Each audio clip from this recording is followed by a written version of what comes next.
నమస్తే, నేను మీ కుప్ప పద్మిని. ఇన్నాళ్ళు మీ సపోర్ట్ ని నాకు అందిస్తూ, మీ ప్రేమని నాకు అందిస్తున్న ప్రతి ఒక్కరికి కృతజ్ఞతలు. ఇప్పుడు చూడబోతున్న ఈ వీడియో కూడా ఖచ్చితంగా మీకు ఉపయోగపడుతుంది. లైక్, షేర్ అండ్ సబ్స్క్రైబ్ చేసి మీ ఇష్టాన్ని అలాగే మీ సపోర్ట్ ని నాకు అందించండి. అలాగే ఈ వీడియో పట్ల మీ అభిప్రాయాన్ని కమెంట్ సెక్షన్ లో కమెంట్ చేసి నాకు తెలియజేయండి.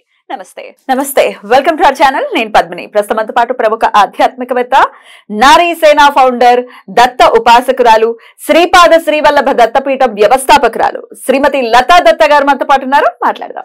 అక్క నమస్తే. నమస్తే రా. జయ గురుదత్త. శ్రీ గురుదత్త. అక్క, నవగ్రహాలు కూడా ఏ గ్రహం ఎటువంటి హెల్త్ ప్రాబ్లమ్ ని తీసుకొస్తుంది అనేది చాలా బ్యూటిఫుల్ గా ఎక్స్ప్లెయిన్ చేస్తున్నారు. చాలా చిన్న చిన్న రెమెడీసే అనుకుంటాము. కొన్ని చిన్న చిన్న రెమెడీస్ చాలా ఫాస్ట్ గా పనిచేస్తుంది, చాలా ఫలితాన్ని ఇస్తాయి. అది తెలియదు అసలు. అంత పెద్ద తాళమైనా ఇంత కీచాలు పెద్ద తాళం కదా, అంత తాళం అంత కప్పకి ఇంత తాళం తీసుకురావాల్సిన అవసరం లేదు కదా అసలు. సో డెఫినెట్ గా చిన్న రెమెడీస్ తో కూడా బయటపడేటటువంటి పరిస్థితి ఉంటుంది. కాబట్టి ఆల్రెడీ బుధగ్రహం గురించి వరకు కూడా మనం మాట్లాడుకున్నాం. ఇక గురువు ఇచ్చేటటువంటి గురుగ్రహం కదా, ఆస్పీషియస్ ప్లానెట్ కదా, అస్సలేం బాధించడంటే కాదు, బాధించవలసిన పరిస్థితి వస్తే బాధేస్తాడు తప్పకుండా. ఆయన అమ్మో గురువుతో అతి జాగ్రత్తగా ఉండాలి. మెయిన్ లివర్ సమస్య వచ్చేది గురువుతోనే, గురుగ్రహంతోనే. లివర్ రిలేటెడ్ ప్రాబ్లమ్స్ అన్ని కూడా గురువు వల్లే వస్తాయి. లివరు, కిడ్నీ, చెవి, ఇయర్ రిలేటెడ్ ప్రాబ్లమ్స్, జాండీస్, అలాగే టంగ్, ఇవన్నీ కూడా hepatic jaundice, obesity one of the most dangerous problems. Brain disorder కూడా గురువు వల్లే.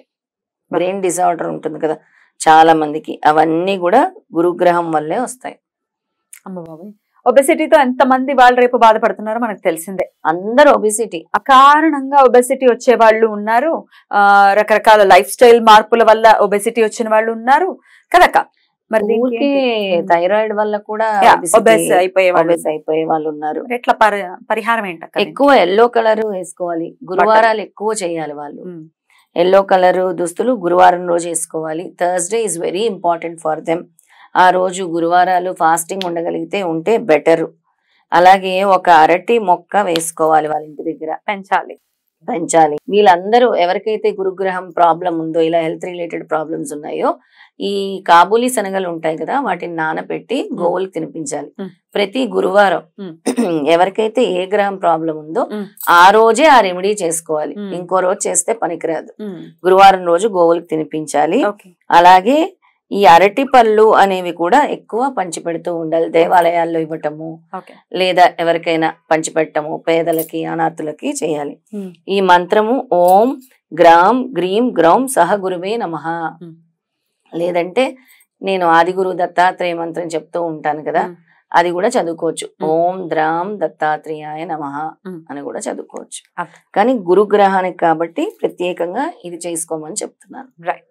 ఇక దేవగురువు అయిపోయారు, ఇక దైత్య గురువు శుక్రుడు ఇస్తే ప్రాబ్లమ్స్, శుక్రుడు మైండ్ బ్లాంక్ అవ్వాల్సిందే. మరి ఎటువంటి సమస్యలు ఇస్తారు అనుకోవచ్చు శుక్రుడు? దాని నుంచి బయటపడాలంటే ఏం చేయాలి? తప్పకుండా పద్మిని, శుక్రుడితో ఎక్కువ కూడా genital diseases, urinary tract disease, venereal disease, epilepsy, indigestion, throat congestion, sexual dysfunction, endocrine gland, ఇవన్నీ కూడా ఈ శుక్రగ్రహం వల్లే వస్తాయి అన్నమాట. నార్కోటిక్స్ లాంటి ప్రాబ్లం ఉంటుంది కదా, ఇన్ఫర్టిలిటీ మెయిన్, సెమెన్ రిలేటెడ్. ఇప్పుడు ఇవాళ రేపు మనం చూస్తే ఇన్ఫర్టిలిటీ సెంటర్స్ ఎన్ని కుప్పలు తెప్పలుగా వచ్చేసాయి. అంటే ఆ ప్రాబ్లం అలా ఉంది కాబట్టి అన్ని శుక్రగ్రహం వల్లే ఇన్ఫర్టిలిటీ. శుక్రుడిని ఎక్కువ పూజించాలి. శుక్రగ్రహం వల్ల అని వాళ్ళు తెలుసుకోలేరు అనమాట. శుక్రగ్రహం వల్ల ఇలా అవుతోందా మాకు అని అనుకుంటారు, కానీ ఇక్కడ శుక్రగ్రహం వల్లే ఇవన్నీ కూడా జరుగుతున్నాయి. పరిహారాలు ఏంటక్క?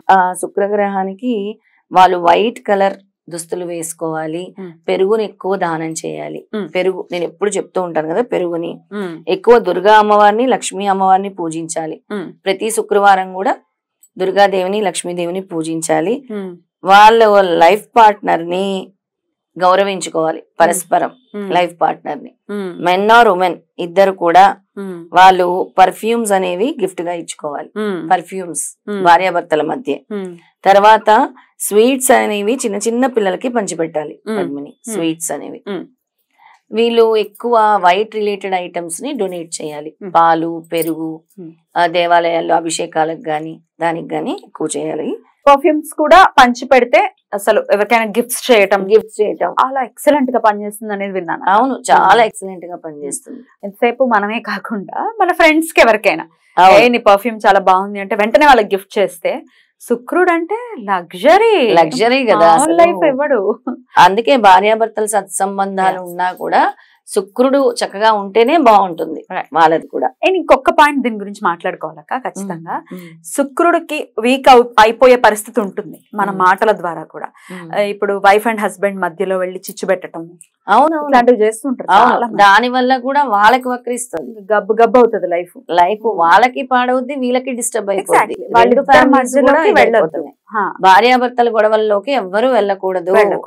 ఎప్పుడైనా సరే గుర్తుపెట్టుకోవాలి. ఒక్కొక్కసారి కొంతమంది విపరీతమైన యాటిట్యూడ్ తో ఉన్న వాళ్ళు లేనిది కూడా ఎక్కించి చెప్పటం భార్య గురించి. మీ ఆవిడ ఇలా చేసింది తెలుసు, లేకపోతే మీ ఆయన ఇలా ఎంత అసలు శుక్రుడు ఎట్లాంటి అసలు చాలా వాళ్ళకి. అందుకే డబ్బుకి ఆర్థికంగా చాలా ఇబ్బంది పడతారు. వాళ్ళకి ఫ్యామిలీలో ప్రాబ్లమ్స్ స్టార్ట్ అవుతాయి. అసలు ఎంత తప్పంటే ఎన్ని 1000 అబద్ధాలు ఆడైనా ఒక పెళ్లి చేయాలి అని మన పెద్దలు చెప్పేవారు, మన శాస్త్రాల్లో కూడా. అలాగే ఎప్పుడైనా సరే భార్యాభర్తల్ని కలపాలి గాని విడదీయాలని ఎప్పుడు కూడా ప్రయత్నించకూడదు. అది చాలా పాపం. అది ఆ పాపం మీకే తగులుతుంది. అంటే మీ వల్ల మీరు చేసే పాపాలు మీ పిల్లలకి తగులుతాయి అనవసరంగా. అది గుర్తుపెట్టుకోవాలి డెఫినెట్లీ. ఇక ఈ స్తోత్రము పద్మిని, ఓం ద్రాం ద్రీం ద్రౌం సహ శుక్రాయ నమః. ఇది శుక్రుడికి సంబంధించి. రైట్. శని భగవానుడు ఎటువంటి ఇబ్బందులు ఇచ్చే పరిస్థితి ఉంటుంది, పరిహారాలు ఏంటి? శని భగవానుడు అనగానే అందరూ భయపడతారు. ఆయన అంత మంచివారు ఉండరు. శని భగవానుడు అంత మంచివారు, మనకి గుణపాఠాలు నేర్పించి వెళ్ళిపోతూ ఉంటారు. ఎక్కువ body pains, weakness, knee pain, foot pain, కాళ్ళకి సంబంధించి ఎక్కువ శని భగవానుడికే రిలేటెడ్ ఉంటుంది. ఫ్రాక్చర్లు, మజిల్ డిజీ, పెరాలసిస్, చెవుడు, దగ్గు, ఆస్తమా, ఇండైజెషన్, నర్వస్ డిసార్డరు, ఇవన్నీ కూడా శని భగవానుడి వల్లే జరుగుతాయి. నీ రిలేటెడ్ ప్రాబ్లమ్స్, మోకాల నొప్పులు ఇప్పుడు మెయిన్ అయిపోయింది కదా అందరికి, అది శని భగవానుడి వల్లే జరుగుతూ ఉంటుంది అనమాట. మరి శని భగవానుడిని ఎలా ప్రసన్నం చేసుకోవాలి అని అంటే, ఎక్కువ శని భగవానుడికి దాన ధర్మాలు ఇష్టం. దాన ధర్మాలు చేస్తే ఆయన చాలా సంతృష్టి చెందుతారు. నల్ల కుక్కకి ప్రతిరోజు కూడా ఆహారం పెట్టాలి. అలాగే మీరు ఎక్కువ నాన్ వెజ్ తినడము, ఆల్కహాల్ తాగటము ఇలాంటివి చేస్తే శని భగవానుడు అస్సలు ఒప్పుకోడు. వాటన్నిటి నుంచి దూరంగా ఉండాలి. అంటే కంప్లీట్ గా అవాయిడ్ చేయాలి మీ పరిస్థితి బాగుపడే వరకు కూడా. అలాగే రోజు కూడా ఆవ నూనెతో దీపము, ఇంట్లో సౌత్ ఈస్ట్ కార్నర్ లో ఆవ నూనెతో దీపం వెలిగించుకోవాలి. ఇంట్లో ఎక్కడ సౌత్ ఈస్ట్ వస్తుందో అక్కడ ఆవ నూనెతో మట్టి ప్రమిదలో దీపం వెలిగించుకోవాలి, అంటే ఆగ్నేయంలో. అలాగే ఈ ఆవ నూనెని శనివారాలు దేవాలయాల్లో డొనేట్ చేయాలి, సాటర్డే రోజు. అలాగే శని భగవానుడి దగ్గర దీపం వెలిగించుకోవాలి ప్రతి శనివారం కూడా. ఈ బీజ మంత్రము ఓం శం శనీశ్వరాయ నమః, ఓం శం శనీశ్వరాయ నమః. ఏవైనా నల్లని వస్తువులు దానం చేయొచ్చు. గొడుగు, పేదవాళ్ళకి చెప్పులు. ఇప్పుడు ఆర్ఫన్ హోమ్స్ లో చెప్పులు ఉండవు, పండగ వస్తుంది, దసరా, దివాళీ, ఇవన్నీ చెప్పులు కొనివ్వచ్చు. లేదా వర్షాకాలం ఉంటే గొడుగులు కొనివ్వచ్చు. ఇలాంటివన్నిటి వల్ల కూడా శని ఉపశమనం. రైట్. ఇక రాహుకేతువులు కూడా చెప్పండి అక్క. రాహుకేతువులు కూడా ఎట్లాంటి ఇబ్బందులు ఇస్తారు? తప్పకుండా పద్మిని. రాహు వల్ల ఎక్కువ మనకి brain disorder, weakness, small pox, worms. పిల్లలకి ఎక్కువ ఈ వామ్స్ సమస్య వస్తూ ఉంటుంది కదా, స్టమక్ లో నూలి పురుగులు అంటారు కదా, నూలి పురుగులు అవన్నీ కూడా. తర్వాత వీళ్ళకి యానిమల్స్ తో కూడా యానిమల్ బైట్స్ ఇలాంటివన్నీ కూడా రాహు వల్లే జరుగుతూ ఉంటాయి. కుక్కలు కరిచేయటం, ఇవన్నీ కూడా కోతి, కుక్క, ఇంకా అంటే జంతువుల వల్ల వీళ్ళకి హామ్ ఉంటుంది అనమాట. అలాగే జ్వరాలు ఎక్కువ వస్తూ ఉంటాయి, బాడీ పెయిన్స్ ఎక్కువ వస్తూ ఉంటాయి, టాక్సిక్ ప్రాబ్లమ్స్ వస్తూ ఉంటుంది, ఎక్కువ ఎత్తు నుంచి పడిపోవటం జరుగుతూ ఉంటుంది. రాహు ఇదిగా ఉంటే, రాహు గనక ప్రాబ్లం ఉంటే తెలియదు కదా, చాలా లివర్ రిలేటెడ్, ఇంజురీస్ ఎక్కువ జరుగుతూ ఉంటాయి, యాక్సిడెంట్స్ ఎక్కువ జరుగుతూ ఉంటాయి. రాహుని గనక మీరు దాన్ని మళ్ళీ అంటే మంచి పొజిషన్లోకి తెచ్చుకోవాలి అంటే ఫస్ట్ అమ్మవారు ఈ దేవీ నవరాత్రుల్ని కరెక్ట్ గా వినియోగించుకోవాలి. అమ్మవారిని ఎక్కువగా పూజించాలన్నమాట.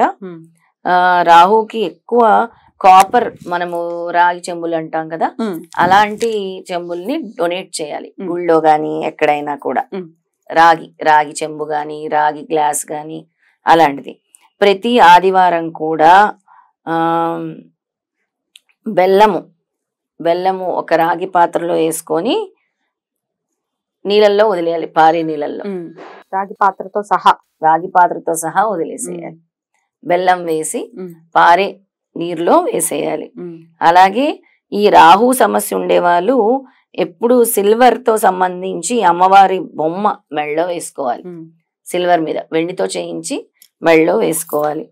అలాగే వీళ్ళు రాహు ప్రాబ్లం ఉండే వాళ్ళు ఏం చేయాలంటే జంట నాగులు దొరుకుతాయి మనకి, చిన్నది సిల్వర్ది తీసుకొని పుట్టలో గాని నాగుల చవితి అప్పుడు, నాగపంచమి అప్పుడు పుట్టలో వేయటం గాని, లేదా అది దాటిపోయింది మాకు లేదు అనుకునే వాళ్ళు పారే నీటిలో వేసుకోవాలి.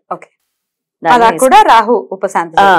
తర్వాత గుమ్మడికాయలు ఉంటాయి కదరా, గుమ్మడికాయలు చిన్న చిన్న మంచి గుమ్మడికాయలు, చిన్న మంచి గుమ్మడికాయలు అయితే తీసుకొని పారే నీటిలో వేయాలి. వాళ్ళ చుట్టూ తిప్పుకొని వేసేయాలి. అది రాహు దోష నివారణ. ఇక కేతు, ఓం బ్రం బ్రీం బ్రౌం సహ రాహవే నమః అని చదువుకోవాలి. ఇక లాస్ట్ కేతు ఇచ్చే సమస్యలు ఏమిటి అని అంటే రుమాటిక్ డిజీజ్ అంటాం కదా. రుమాటిక్ డిజీజ్, హ్యామరేజ్లు, స్కిన్ డిజీజ్, వీక్నెస్, ఇంజురీ, ఎక్కువ ఎలర్జీస్, సడన్ గా ఒంట్లో బాగాలేకపోవటము, వీళ్ళకి ఎక్కువ కుక్క కాట్లు అవుతూ ఉంటాయి, డాగ్ బైట్స్ అవుతూ ఉంటాయి, స్పైనల్ కార్డ్ ప్రాబ్లమ్స్ ఎక్కువ వస్తుంటాయి కేతు గ్రహం వాళ్ళకి, జాయింట్ పెయిన్, షుగరు, అలాగే హెర్నియా లాంటి ప్రాబ్లమ్స్ కూడా కేతువు వల్ల వస్తూ ఉంటాయి అన్నమాట. కేతువు వల్ల వస్తుంది. ఎక్కువ బ్రౌన్ కలర్ క్లోత్స్ లేదా బ్రౌన్ గ్రే కలర్డ్ క్లోత్స్ వేసుకోవాలి. ఎక్కువ స్వీట్స్ ఎక్కువ చిన్న పిల్లలకి డిస్ట్రిబ్యూట్ చేయాలి ఎక్కువ. అలాగే ఇంట్లో ఎవరైతే పెద్దవాళ్ళు ఉంటారో ప్రతిరోజు స్నానం చేయగానే వాళ్ళ దగ్గర ఆశీర్వాదం తీసుకోవాలి ప్రతిరోజు, ఇది వాళ్ళు చేయాల్సింది. అలాగే వీళ్ళు కేతు గ్రహానికి సంబంధించినవన్నీ కూడా దానం చేస్తే మంచిది. అయితే వీళ్ళు ఎక్కువ ఉలవలు అనేవి డొనేట్ చేయాలి. అలాగే 9 ముఖాల రుద్రాక్ష వేసుకోవాలి. 9 ముఖ రుద్రాక్ష వేసుకోవాలి. ఇంకా వీళ్ళు ఓం శ్రం శ్రీం శ్రౌం సహకేతవే నమః అని చదువుకోవాలి. ఇది ఏదైనా పద్మిని ఎక్కువ కూడా మనం చేసే పనుల వల్ల, మనం ఏదైతే ధర్మం అంటాం చూసావా, దానం ధర్మం అని, అది చేస్తేనే ఇవన్నీ కూడా తొలుగుతాయి అన్నమాట. రైట్, డెఫినెట్లీ మన లైఫ్ స్టైల్ ని బట్టే ఏదైనా ఉంటుంది. మనకి ఇవ్వాలి అంటే దేవుడు మనం ఏదో ఒకటి ఇవ్వాలి కదా ముందు. ఇప్పుడు చాలా మంది ఏమంటారు, మేము లక్షలు ఖర్చు పెడుతున్నాము, వెళ్ళి హాస్పిటల్ కి క్యూర్ అవ్వట్లేదండి అంటారు. మరి గ్రహశాంతి ఎలా చేస్తారు? ఇలా చేస్తేనే మీ గ్రహశాంతి జరుగుతుంది. ఏ గ్రహాన్నైనా మీరు శాంతింప చేయాలి అని అంటే ఈ చిన్న రెమెడీస్ ఫాలో అవ్వండి, చాలు, గ్రహశాంతి జరుగుతుంది. బ్యూటిఫుల్ అక్క, చాలా అద్భుతంగా వివరించారు. కృతజ్ఞతలు అక్క. నమస్తే.